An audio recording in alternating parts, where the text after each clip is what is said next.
કન્યાદાન એટલે આમ આપણે ભલે કન્યાદાનના સ્વરૂપમાં આપણે કોઈ વસ્તુ આપી દઈએ, કન્યાને આપણે ગમે તે, કન્યાદાન એટલે પ્રકૃતિમાં રહેલી કઈ પણ ચીજ તમારે દાનમાં આપવાની છે, જે કોઈને ઉપયોગમાં આવે એવી વ્યક્તિને, અને જેને જરૂરિયાત હોય. કન્યાદાન એટલે શું તમને કહી દઉં, જરૂરિયાત વાળી વ્યક્તિને જરૂરિયાતની વસ્તુ જરૂરિયાતના સમયે આપવી, એનું નામ કન્યાદાન.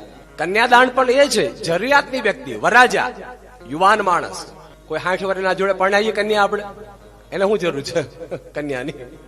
સમય પણ એનો યુવાનીમાં પગલા માંડી રહ્યો છે, સમય પણ એનો યુવાનીમાં પગલા, એટલે 18 વર્ષ 20 વર્ષ થઈ ગયા છે, એટલે એને કન્યાદાન આપણે કરવાનું છે.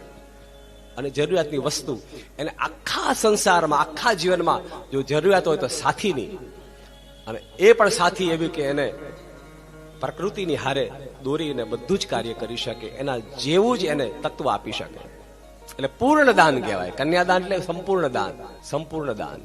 આખા જીવનમાં ગમે એટલા દાન કરો પણ કન્યાદાન ન કરો તો બધા દાન અધૂરા રહી ગયા એમ કહેવાય. હર હર, જો કન્યાદાન ન કરો તો બધા દાન તમારા કરેલા છે અધૂરા રહી ગયા, અધૂરા અધૂરા અધૂરા અધૂરા રહી ગયા. પણ કન્યાદાન જયારે કરવામાં આવે ત્યારે બધા જ દાન સંપૂર્ણ થઈ જાય. પૂર્ણમદઃ પૂર્ણમિદં પૂર્ણાચ પૂર્ણમુદચ્યતે પૂર્ણશ્ચ પૂર્ણમાદાય. એ છે પ્રકૃતિનું દાન.